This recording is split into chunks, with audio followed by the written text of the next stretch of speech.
آپ نے دیکھا ہوگا کہ جو لوگ شراب پیتے ہیں اور ان کا موڈ اور مزاج اچھا ہوتا ہے اور لوگوں کو ان سے کوئی تکلیف نہیں پہنچتی تو پھر کوئی اعتراض بھی نہیں کرتا، لیکن جب شراب پی کے بھی ان کا موڈ بہت خراب رہنا لگے اور وہ بہت تلخی کا مظاہرہ کرنے لگیں تو پھر اس سے نئے نئے مسائل جنم لیتے ہیں۔ اگر فیملی ممبرز یعنی اگر مریض کی بیوی یا والدین کوئی نہ کوئی ایجوکیشنل رستہ اختیار کریں، کوئی نہ کوئی اپنے آپ کو اس علم سے آراستہ کریں کہ نشے کی بیماری ہوتی کیا ہے۔ جیسے اہل خانہ سمجھتے ہیں کہ نشہ کرنا یا شراب پینا مسئلہ ہے، مریض سمجھتا ہے کہ نہیں یہ تو میرے مسئلے کا حل ہے، کیونکہ وہ اس لیے نشہ نہیں کر رہا ہوتا کہ وہ کوئی مصیبت میں پھنسے، اس کی نیت تو یہ ہوتی ہے کہ میرا جو خراب موڈ ہے وہ اچھا ہو جائے، اور کافی عرصے تک وہ ایسا ہوتا بھی رہتا ہے جب تک کہ نشے کی بیماری نہیں آتی، جو کہ ایک جسمانی بیماری ہے۔ یعنی جسمانی طور پر اگر کوئی نشہ کرنے کے قابل ہوتا ہے تو اتنی زیادہ مصیبتیں نہیں آتی، لیکن جب کوئی جسمانی طور پر نشہ کرنے کے قابل نہیں رہتا اور پھر بھی نشہ کرتا ہے تو پھر بہت بربادی ہوتی ہے۔ نشے کی بیماری سے نکلنے کے لیے بنیادی جدوجہد اسی کو کرنی ہے۔ آپ ایسا کچھ نہیں کر سکتے، آپ اس کی خاطر ایکسرسائز نہیں کر سکتے، آپ اس کی خاطر کھا پی نہیں سکتے، آپ اس کی خاطر اپنا علم نہیں بڑھا سکتے، آپ اپنی خاطر اپنا علم بڑھا سکتے ہیں تاکہ آپ روگی نہ ہوں۔ جب کوئی اہل خانہ دیکھتے ہیں کہ ان کا مریض نشے کی بیماری میں مبتلا ہے اور ان کی تمام تر کوششوں کے باوجود وہ ٹس سے مس نہیں ہو رہا تو وہ ڈینائل میں چلے جاتے ہیں، کہتے کوئی نہیں بس ان قریب یہ چھوڑ ہی دے گا، کسی قسم کی مدد کی ضرورت ہی نہیں ہے، کیونکہ مدد کے خیال سے ہی انہیں اس مسئلے کی سنگینی کا احساس ہوتا ہے اور انہیں بہت بے چینی ہونے لگتی ہے۔ شراب کے زیر اثر ہونا اور بات ہے، لیکن الکوہلزم میں الڈیہائیڈ کے زیر اثر ہونا بالکل دوسری بات ہے۔ لیکن لکیر کھینچنے کا کوئی بندوبست کسی عام گھرانے میں نہیں ہوتا کہ یہ شراب پینے کا معاملہ ہے یا یہ بلا نوشی یا الکوہلزم کا معاملہ ہے۔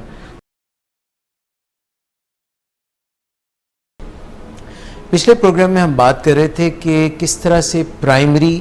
کرونک پروگریسو ڈیزیزز بدن کی، جسم کی یا ذہن کی اور including psychiatric disorders such as bipolar disease, schizophrenia یا even for that matter ADHD یا پھر addiction, substance abuse addiction, alcoholism یا کوئی اور سبسٹنس ابیوز کا ایڈکشن جب ہو جاتا ہے تو لوڈ ون جو ہے وہ کبھی ڈیزیز ریمٹ کرتی ہے، رک جاتی ہے، چھپ جاتی ہے، کبھی وہ دوبارہ عیاں ہو جاتی ہے، ریلیپس ہو جاتی ہے۔ اس کو صحیح کرنے کے چکر میں، بنانے میں، سنوارنے میں جو پیارے ہوتے ہیں، اس کے لوڈ ونز ہوتے ہیں، اس کے جو فیملی ممبرز ہوتے ہیں، جو اس کے گارڈینز ہوتے ہیں، فرینڈز ہوتے ہیں، ڈیزیز کے سائے، کیونکہ ڈیزیز جاتی نہیں ہے، کرونک ہوتی ہے، دائمی ہوتی ہے، اس کے سائے جو ہیں وہ لوڈ ونز پہ بھی، فیملی پہ بھی پڑنے لگ جاتے ہیں۔ اور آپ نے ایکسپلین کیا تھا کہ اس کو ہم کو ڈپینڈنسی یعنی کہ ہم روگ کہتے ہیں۔ پرائمری کرونک ڈیزیز ہوتی ہیں، چاہے وہ جسم کی ہوں، چاہے ذہن کی ہوں، چاہے دماغ کی ہوں، ان میں بڑے مسئلے ہوتے ہیں۔ جیسے کسی کو ڈائبٹیز ہو جائے یا دل کی بیماری یا کینسر فیملی میں، تو سب فیملی ممبر اس سے بڑے دکھی ہو جاتے ہیں اور وقت گزرنے کے ساتھ ساتھ روگی ہو جاتے ہیں باقاعدہ۔ اسی طرح جو دماغی عارضے ہوتے ہیں جیسے اسکیزوفرینیا یا بائیپولر ڈس آرڈر، اس میں بھی فیملی ممبرز کی ذہنی صحت پہ بہت برا اثر پڑتا ہے، ان کے لائف سٹائل میں بڑی ڈیفیکلٹیز آ جاتی ہیں۔ اور ایڈکشن کی بیماری، اس میں یا الکوہلزم کی بیماری میں تو بالکل پورا سمجھیں گھر تڑپتا ہے، یعنی ان کی ایسی سسکیاں آپ محسوس کر سکتے ہیں جن کی بظاہر آواز کوئی نہیں ہوتی، لیکن آنکھوں سے گرتے ہوئے آنسو ہم ضرور دیکھ پاتے ہیں۔ ایڈکشن ہو یا الکوہلزم ہو، ایکچولی اس کے پس پردہ موڈ ڈس آرڈر ہوتا ہے، یعنی موڈ اور مزاج کی خرابیاں ہوتی ہیں، اور چونکہ یہ اس طرح واضح طور پر نظر نہیں آتی جیسے کہ ہماری جسمانی بیماریاں ہم دیکھ سکتے ہیں اپنے پیاروں میں، جیسے کہ ہم کسی کو کھانسی کرتے ہوئے دیکھ سکتے ہیں یا وومٹنگ کرتے ہوئے یا بخار میں مبتلا ہم دیکھ سکتے ہیں، اتنی آسانی سے ہم کسی کے اندر ایک خراب موڈ کو نہیں پہچان پاتے۔ اور جو لوگ بھی نشہ کرتے ہیں کسی بھی قسم کا، آپ یوں سمجھ لیں کہ وہ اپنے موڈ کو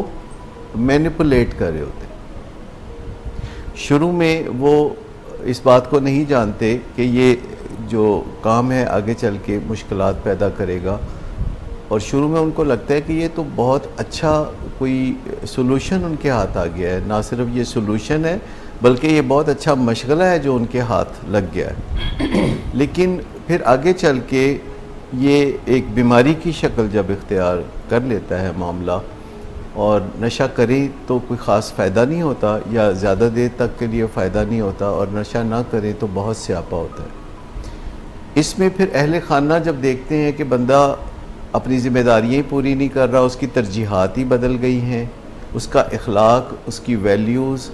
یہ سب کچھ بدل گیا ہے، وہ جھوٹ بولتا ہے، وہ دھمکیاں دیتا ہے، وہ مینیپولیٹ کرتا ہے، تو اہل خانہ کو بڑا دکھ ہوتا ہے، کیونکہ وہ ماضی میں اس شخص کو ایک اچھے انسان کے طور پر دیکھ چکے ہوتے ہیں، اور اس سے انہوں نے جو امیدیں باندھ رکھی ہوتی ہیں، وہ امیدیں جو ایک ایک کر کے ٹوٹنے لگتی ہیں، تو اہل خانہ کو بہت زیادہ تکلیف ہوتی ہے، اور یہ تکلیف روز ہوتی ہے، یہ ہفتے کے 7 دن ہوتی ہیں، اس میں اتوار کی چھٹی بھی نہیں ہوتی، اور وقت گزرنے کے ساتھ ساتھ اہل خانہ کا موڈ اور مزاج بھی بہت خراب رہنے لگتا ہے، اور اس کیفیت کو ہم کو ڈپینڈنس یا روگی ہونا کہتے ہیں۔ اور مریض تو نشہ کر کے کچھ چند لمحوں کے لیے اپنے اس اذیت سے یا اس خراب موڈ سے نجات پاتا ہے اور پھر دوبارہ اس میں جا پھنستا ہے، لیکن اہل خانہ چونکہ نشہ نہیں کر رہے ہوتے اور وہ اپنے فرائض منصبی بھی پورے کرنے کی کوشش کر رہے ہوتے ہیں، تو ان کی جو ایگزاشن ہوتی ہے یا ان کی ڈیفیکلٹیز ہیں وہ دیکھنے کے لائق ہوتی ہیں۔ ایسے حالات میں ان سے جو ہو سکتا ہے وہ کرتے ہیں، اور وہ اس سچویشن کو سنبھالنے کی کوشش کرتے ہیں جو اس وقت ان کے سامنے ہوتی ہے۔ وہ مسئلے کا کوئی دیر پا اور مکمل حل تلاش کرنے کی کوشش نہیں کر رہے ہوتے، بلکہ وہ اسے قابو کرنے کی کوشش کر رہے ہوتے ہیں، اور 2 ٹانگوں والی چیز کو قابو کرنا بڑا مشکل ہے۔ جیسے ہی سچویشن ہوتی ہے وہ اس کو امیڈیٹلی اس کو قابو کرنے کی کوشش کرتے ہیں، اور اس بندے کی خاطر بہت زیادہ وہ انرجی خرچ کرنے کے لیے بھی تیار رہتے ہیں، جیسے اس کے ساتھ ساتھ لگے رہنا، اور ان کا خیال ہوتا ہے کہ اگر ہم مریض کے اوپر ہیلی کاپٹر کی طرح پھڑپھڑاتے رہیں گے تو اس سے مریض نشہ نہیں کر لے گا، لیکن نشہ مریض پھر بھی کر لیتا ہے، کیونکہ جو پہرے داری ہے یہ 24 گھنٹے ہو نہیں پاتی، اور بیچ میں جہاں لیپس آتا ہے پہرے داری کا، اسی موقع پر مریض نشے کا کام کر گزرتا ہے، اور پھر اہل خانہ اس کو برا بلا بھی کہتے ہیں، اور پھر اس کے ساتھ سختیاں بھی کرتے ہیں، اور اس کو کسی نہ کسی طور سزا دینے کی کوشش کرتے ہیں، اور جب ایسا وہ کر گزرتے ہیں تو پھر انہیں احساس گناہ ہوتا ہے، انہیں گلٹ فیل ہوتا ہے کہ ہمارا پیارا ہے، اس رشتے کو یاد کرنے لگتے ہیں جو ایک ہمیشہ سے ان کا ہوتا ہے اپنے پیارے کے ساتھ، اور اس گلٹ میں پھر وہ مریض کو راضی کرنا چاہتے ہیں، جسے پہلے خود ہی ناراض کیا تھا پھر اس کو وہ راضی کرنا چاہتے ہیں، اور راضی کرنے کے لیے بعض اوقات اسی چیز کی اجازت دے دیتے ہیں جس سے وہ منع کر رہے تھے، یا اسی کام میں معاونت کر دیتے ہیں جس سے کہ وہ روک رہے تھے، اور اس کے بعد انہیں پھر اس کا بڑا تکلیف ہوتی ہے، بہت بڑا رنج ہوتا ہے اس کا، اور انہیں سمجھ میں نہیں آتی بات کہ وہ اتنے نااہل کیوں ہیں، یعنی انہیں سمجھ میں نہیں آتا کہ وہ اپنے پیارے کو قابو کیوں نہیں کر پا رہے،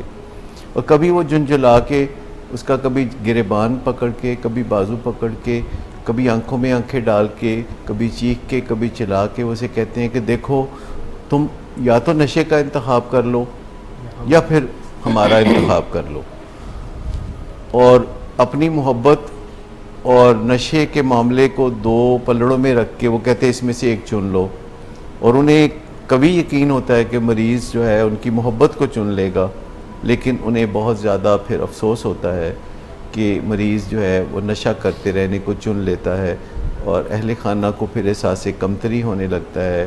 انہیں اپنا رشتہ بے وقت نظر آنے لگتا ہے، انہیں اپنی ہستی جو ہے مٹتی ہوئی دکھائی دینے لگتی ہے، سو یہ کوئی کارآمد رویے نہیں ہے. جب بھی آپ اپنے آپ کو اور نشے کو سامنے رکھ لیں گے آمنے سامنے, تو آپ دیکھیں گے کہ مریض آپ کا نہیں نشے کا چناؤ کرے گا. اس کا مطلب یہ نہیں کہ آپ میں کوئی کمی ہے, اس کا مطلب یہ ہے کہ آپ اپنا مقابلہ ایک ایسی چیز سے کر رہے ہیں جس سے آپ کا مقابلہ نہیں بنتا. آپ کا مقابلہ کسی دوسرے انسان سے ہو سکتا ہے, لیکن آپ کا مقابلہ نشے سے نہیں ہو سکتا. یہ وہ کیا کریں ایسا جس سے وہ اپنی روزانہ کی تکلیف سے بھی, جو ان کے اندر ایک سول وار چل رہی ہوتی ہے, اس سے بھی نکل آئیں اور کچھ مریض کی مدد بھی کر سکیں, کیونکہ اس حال میں تو نہ صرف وہ خود بیمار ہو رہے ہوتے ہیں بلکہ مریض کی بھی خاطر خواہ مدد نہیں کر سکتے. دیکھیں, ازل سے جب بھی انسان کو کوئی مسئلہ درپیش ہوتا ہے تو اسے ایکسپلور کرنا پڑتا ہے. اسے پہلے مسئلے کی اصل نوعیت جاننے کی ضرورت ہوتی ہے اور پھر اس کے کسی ممکنہ حل تک پہنچنے میں آسانی ہوتی ہے. ہمیشہ سے جب انسان کو بیماریاں ہوتی تھیں تو انسان یہ سمجھتا تھا کہ یہ بیماری نہیں ہے, یہ کسی نے جادو کر دیا ہے, اور اس کے نتیجے میں مریض جو ہے اس کی زندگی ختم ہوتی نظر آ رہی ہے, یا نظر لگ گئی ہے, یا کچھ اس قسم کی باتیں تھیں. تو جب ہم اپنے آپ کو اس مسئلے سے پوری طرح واقف کر لیتے ہیں, ایجوکیٹ کر لیتے ہیں, ویسے بھی زندگی میں ہم جب آگے بڑھتے ہیں تو ہمیں رینیول میں جانا ہوتا ہے, ہمیں نئی نئی باتیں سیکھنے کی ضرورت ہوتی ہے. جیسے ہر روز آپ دیکھتے ہیں نئے گیجٹس آ رہے ہوتے ہیں, اور جو لوگ یہ نہیں سیکھتے نئے گیجٹس کا استعمال, وہ سست روی کے ساتھ زندگی گزار رہے ہوتے ہیں. اور اپلیکیشنز ہیں, اسمارٹ فون ہے, اور بہت سے ایسے کام ہیں جو کہ جدید دنیا میں ہمیں سب کو سیکھنے پڑتے ہیں. اگر ہم سیکھیں نہیں تو ہم آگے نہیں بڑھ سکتے. اسی طرح جب ہماری زندگی میں کسی پیارے کو ڈائبٹیز یا ہارٹ ڈیزیز یا شکیزوفرینیا یا بائیپولر ڈس آرڈر, الکوہولزم, ایڈکشن ہوتی ہے, تو سب سے پہلی چیز جو ضرورت ہوتی ہے ہمیں کرنے کی وہ یہ ہوتی ہے کہ ہم اپنے آپ کو اس بیماری سے پوری طرح واقف کر لیں, پوری طرح ایجوکیٹ کر لیں. اس کے بارے میں کسی ماہر سے مشورہ کریں, یا کوئی کتاب پڑھ لیں, یا گوگل پہ اپنے حالات لکھ کے تو دیکھیں کہ کیا جواب آتے ہیں, یا یوٹیوب پہ جائیں اور پتہ کریں کہ نشے کی بیماری یا الکوہولزم میں ہوتا کیا ہے. یعنی ہم سمجھتے ہیں کہ یہ ہمارا فیملی ممبر بگڑ گیا ہے, یہ خراب انسان ہو گیا ہے, یہ نکارہ ہو گیا ہے,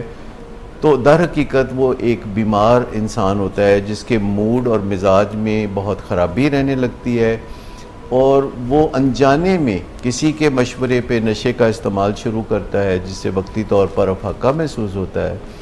اور یہ آسان حل پھر وہ روزمرہ دہرانے لگتا ہے. لیکن ایک وقت آتا ہے کہ اس کا جسم اس حل کو قبول کرنے سے انکار کر دیتا ہے, اور جسم میں زہریلے مادے بننے شروع ہو جاتے ہیں, اور نشہ کریں تو ہمیں تھوڑی دیر کے لیے بس افاقہ ہوتا ہے, پھر واپس خراب موڈ کا نشانہ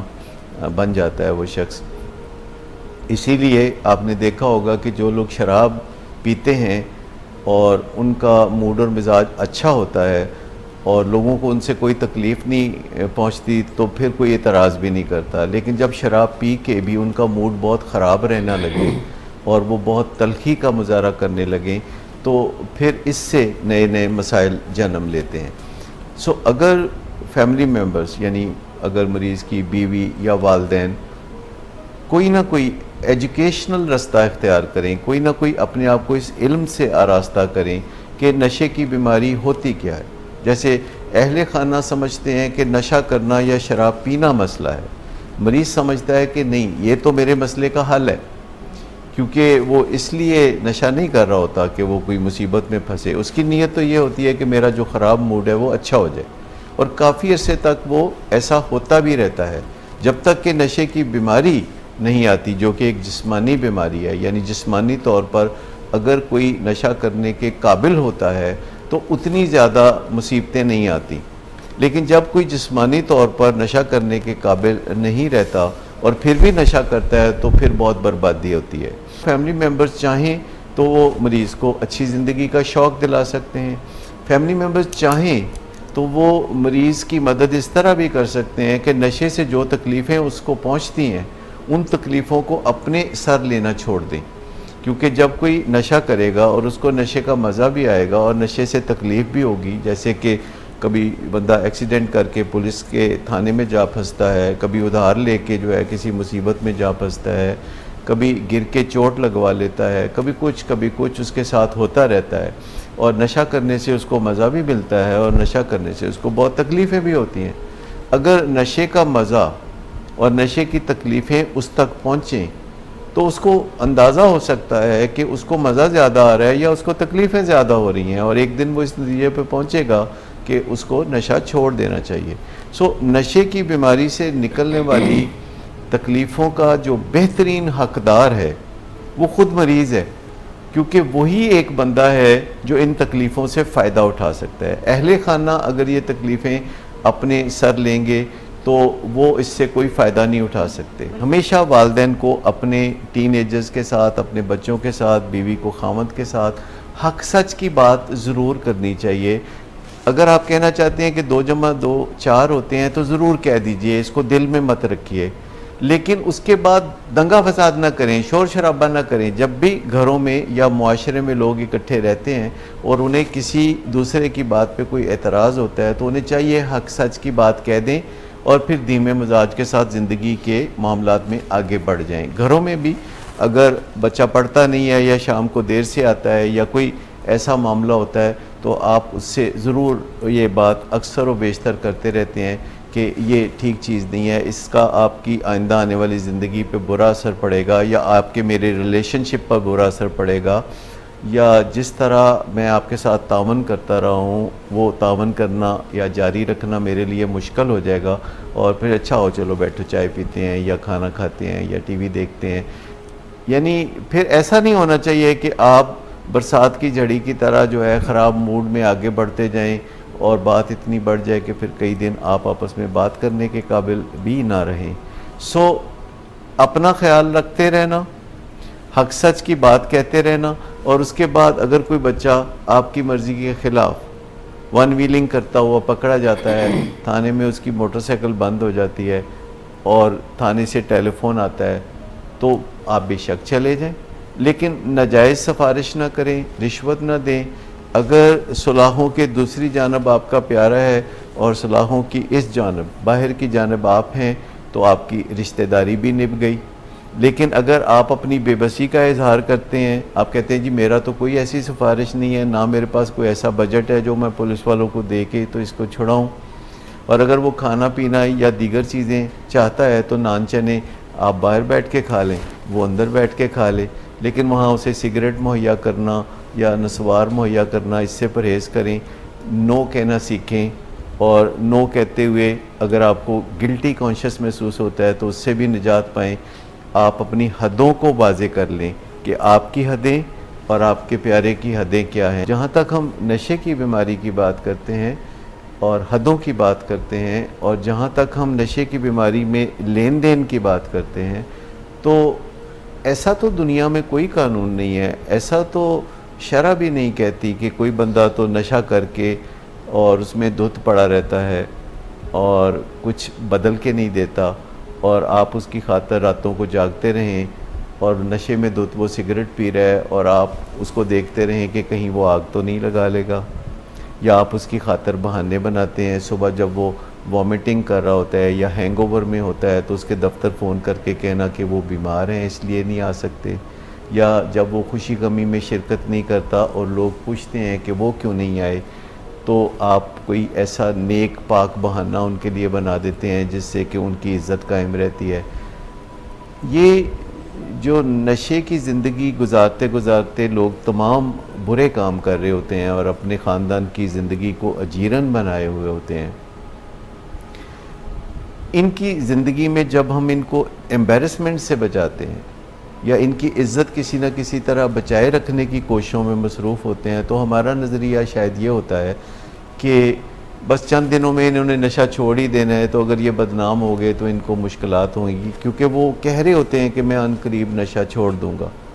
لیکن وہ چھوڑ کے نہیں دیتے، وہ بہانے بناتے رہتے ہیں اور وہ باتوں سے کافی رنگ روشن کر دیتے ہیں۔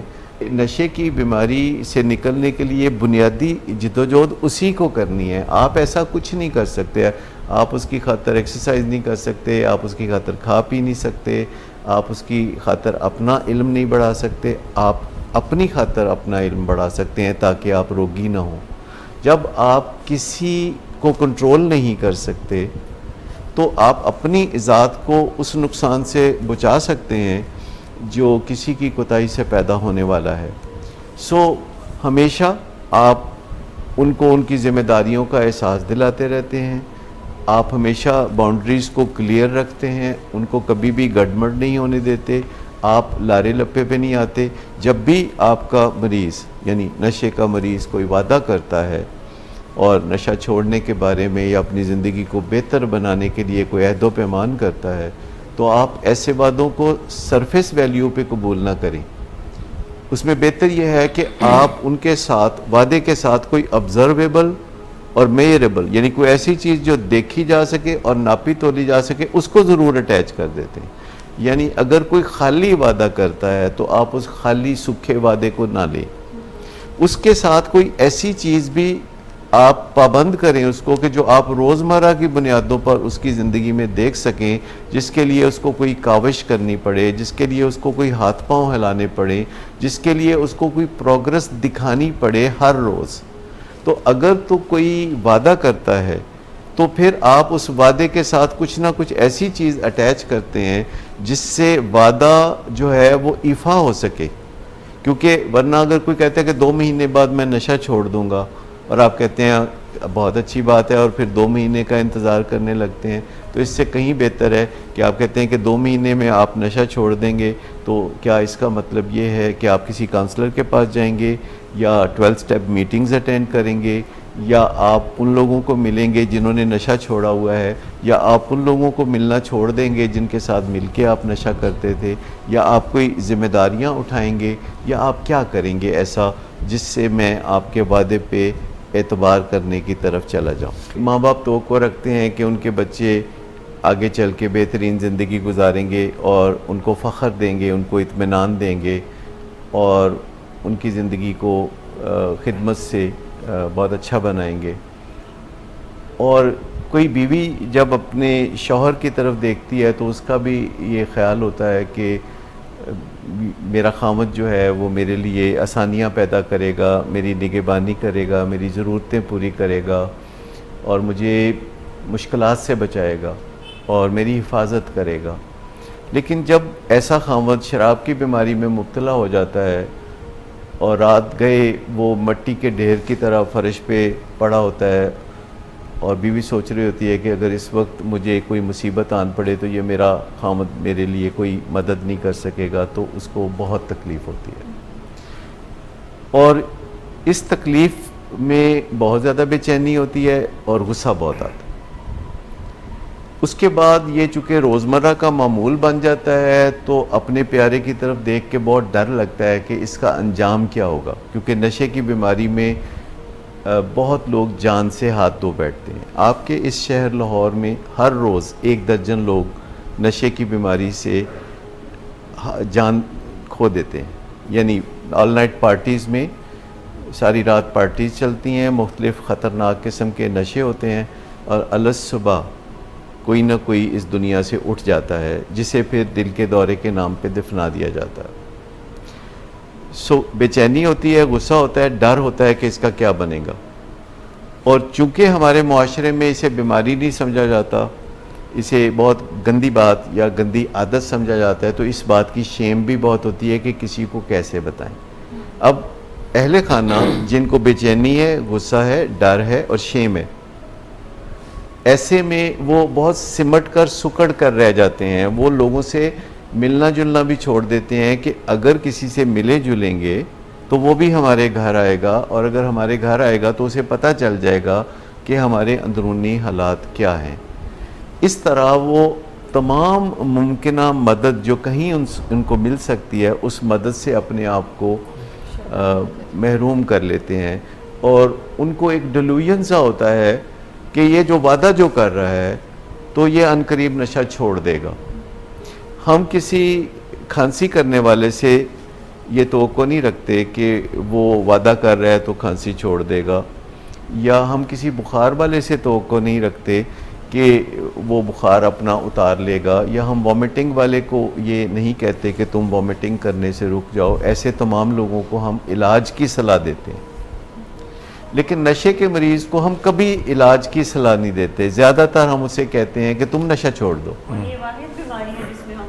ایسی کوئی امید لگاتے ہیں کسی مریض سے کہ وہ جی، خود ہی کرے. اور جب ہم اسے کہتے ہیں نشہ چھوڑ دو تو وہ کئی دفعہ کوشش بھی کرتا ہے، اور اس کوشش میں اس کو ناکامی ہوتی ہے، 1 دفعہ 2 دفعہ 10 دفعہ، اور وہ اپنے اندر سے یہ محسوس کرنے لگتا ہے کہ میں اپنی ول پاور سے یا اپنی کوشش سے میں نشہ نہیں چھوڑ سکتا،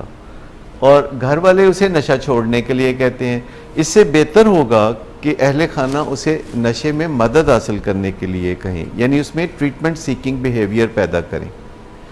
اگر آپ کسی کو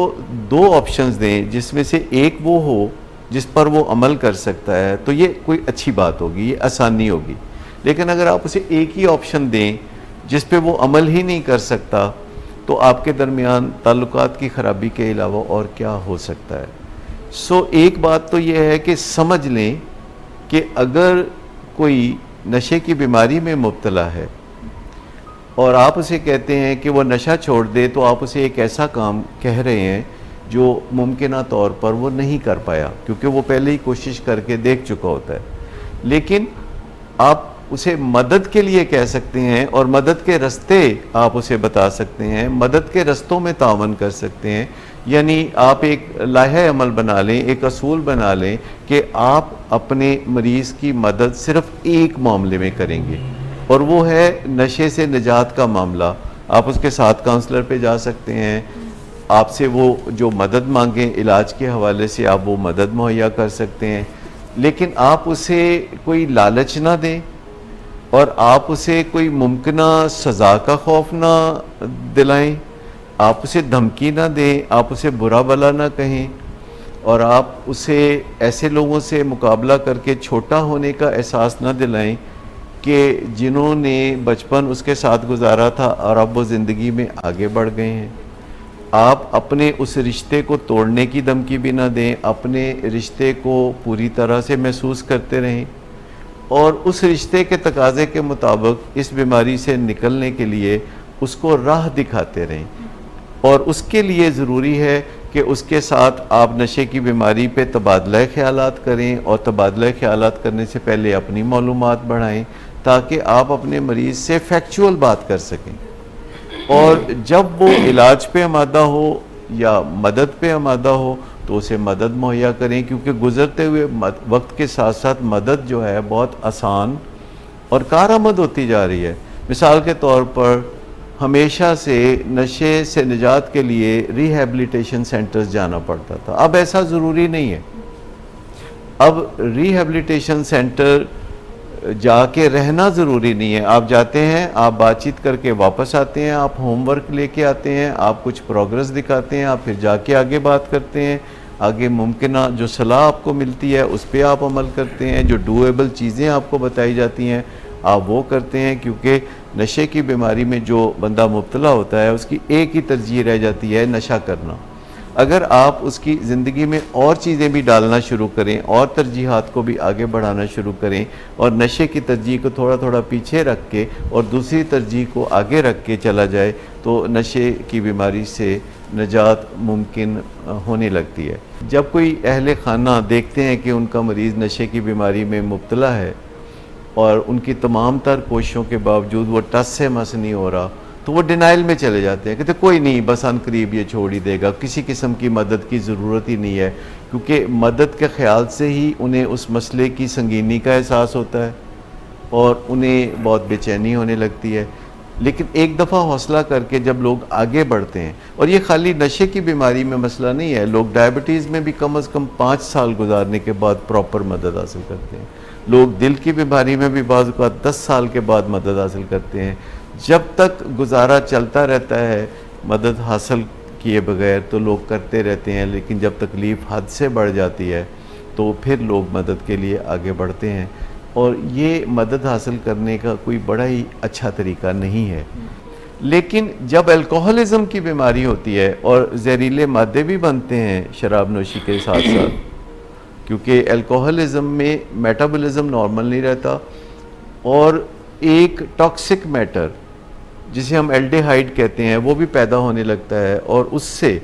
ذہنی استعداد بہتر ہونے کی بجائے خراب ہونے لگتی ہے، بندہ کائنڈ ہونے کی بجائے ان کائنڈ ہو جاتا ہے، کانفیڈنس بھی ختم ہو جاتا ہے، ریلیکسیشن کوئی نہیں ہوتی، آپ اس کے چہرے پہ نظر ڈالیں تو وہ تلخ نظر آتا ہے۔ شراب کے زیر اثر ہونا اور بات ہے، لیکن الکوہلزم میں الڈیہائیڈ کے زیر اثر ہونا بالکل دوسری بات ہے۔ لیکن لکیر کھینچنے کا کوئی بندوبست کسی عام گھرانے میں نہیں ہوتا کہ یہ شراب پینے کا معاملہ ہے یا یہ بلا نوشی یا الکوہلزم کا معاملہ ہے۔ جیسے کہ عام گھرانے میں لوگ یہ نہیں جان سکتے کہ ہمارا یہ فیملی ممبر صرف میٹھی چیزیں کھاتا ہے یا ڈائبٹیز ہونے کے باوجود میٹھی چیزیں کھاتا ہے۔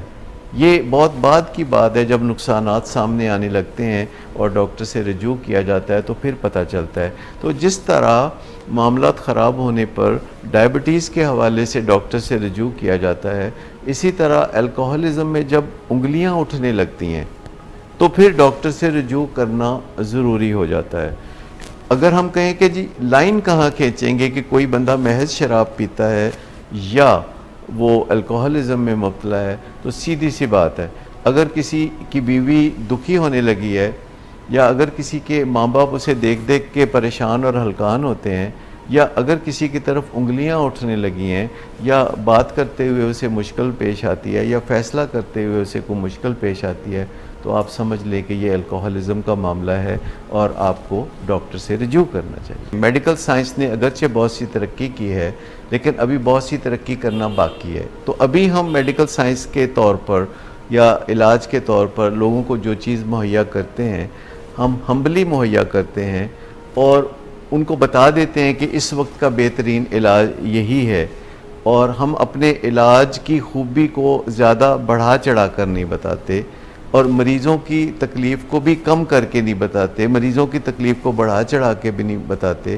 ہم بالکل ٹروتھ کے قریب رہتے ہیں۔ اچھا، یہ نشے کی بیماری میں خاص طور پر بہت ضروری ہے کہ ہم اگر اپنے مریض کی بہتری چاہتے ہیں، نشے سے نجات چاہتے ہیں، تو ہم ٹروتھ کے بالکل قریب رہیں، ہم سچ کے بالکل قریب رہیں۔ اور یہ بات میں اخلاقی بات نہیں کر رہا، یہ میں طبی بات کر رہا ہوں۔ جیسے اگر کسی کا گلا خراب ہو تو آپ اسے کہتے ہیں کہ کھٹی چیزیں نہیں کھانی یا ٹھنڈا پانی نہیں پینا یا دھول سے آپ نے بچنا ہے، تو یہ کوئی اخلاقی مشورہ نہیں ہوتا، یہ ایک طبی مشورہ ہوتا ہے۔ یا کسی کو ڈائبٹیز ہو اور آپ اسے کہتے ہیں کہ آپ نے آم یا شہد یا چینی نہیں کھانی، تو یہ اس کے لیے خاص مشورہ ہوتا ہے، اس بندے کے لیے جس کو ڈائبٹیز ہے۔ اس کی فیملی کے لیے یہ مشورہ نہیں ہوتا۔ اس کی فیملی اب بھی چاہے تو میٹھی چیزیں کھا سکتی ہے، لیکن اس مریض کو میٹھی چیزوں سے پرہیز کرنا ہوگا۔ تو میں کئی دفعہ اپنے مریضوں کی فیملیوں کو کہتا ہوں کہ دیکھیں، جب آپ کے اس مریض کی زندگی کا معاملہ ہے یا نشے سے نجات کا معاملہ ہے تو آپ نے ان معاملات میں جھوٹ نہیں بولنا، اپنے مریض کی زندگی کے بارے میں، اس کی بیماری کے بارے میں، اس کے حالات کے بارے میں جھوٹ نہیں بولنا۔ ورنہ باقی آپ اپنی زندگی میں جھوٹ بولتے رہنا چاہتے ہیں تو وہ آپ کی مرضی ہے، وہ میں آپ کو مجبور نہیں کر رہا۔ نہ میں یہ کہہ رہا ہوں کہ میں جھوٹ کبھی نہیں بولتا، ہو سکتا ہے میں بھی بولتا ہوں، لیکن یہ کوئی واضح و نصیحت نہیں ہے، یہ ایک طبی مشورہ ہے کہ جب تک آپ اپنے نشے کے مریض کی زندگی کے بارے میں یا اس کی بیماری کے بارے میں یا اس کی حالات کے بارے میں جب تک آپ سچ کا دامن نہیں تھامیں گے، نشے کی بیماری سے نجات ایک خواب ہی رہے گی۔ اور جو ہی آپ سچ بولنے پہ آمادہ ہو جائیں گے تو آپ کو نظر آئے گا کہ سارے پتے سیدھے پڑنا شروع ہو جائیں گے۔ نشے کے مریض کے فیملی ممبرز نے کئی سال گزارے ہوتے ہیں اس کی بیماری کو چھپاتے ہوئے، انہوں نے کئی سال اس کے لیے جھوٹ بولا ہوتا ہے، تو جھوٹ بولنے کی ایک عادت سی بھی پڑ جاتی ہے، جھوٹ بولنے کی بڑی پریکٹس بھی ہو جاتی ہے، جھوٹ بنانا بھی بڑا جلدی آ جاتا ہے، کیونکہ ہر کام کی طرح جھوٹ بھی جتنا ہم زیادہ بولیں اتنا ہمیں زیادہ بولنا آ جاتا ہے، اور جو ہی آپ سچ بولنے پہ آمادہ ہو جائیں گے تو آپ کو نظر آئے گا کہ سارے پتے سیدھے پڑنا شروع ہو جائیں گے۔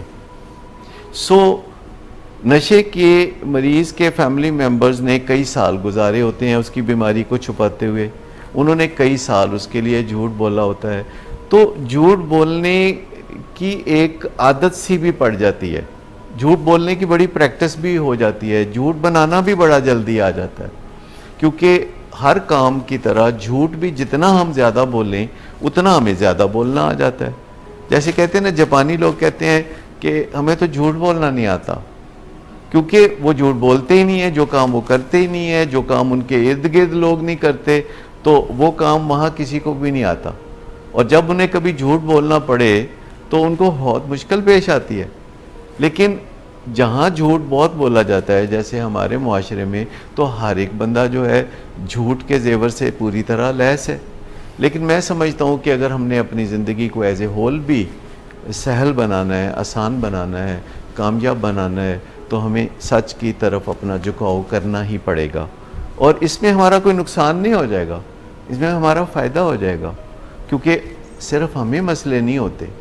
اور لوگوں کو بھی مسئلے ہوتے ہیں. یہاں کوئی بندہ ہمارے پاکستان میں ایسا نہیں ہے کہ جس کا کوئی قریبی عزیز ایسا نہ ہو جو نشے کی بیماری میں مبتلا ہے. ہر انسان جو ہمارے ملک میں بستا ہے اس کے فرسٹ کزن کو نشے کی بیماری کا سامنا ہے. اور اگر یہ بیماری اتنی عام ہے تو پھر ہم شرما کس سے رہے ہیں، ہم چھپا کس سے رہے ہیں؟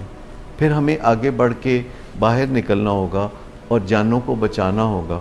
میں آپ کو بتاؤں کہ بے شمار لوگ ہیں پاکستان میں، 400 لوگ جو ہیں نشے کی بیماری کے وجوہات سے دنیا سے چلے جاتے ہیں ہر روز.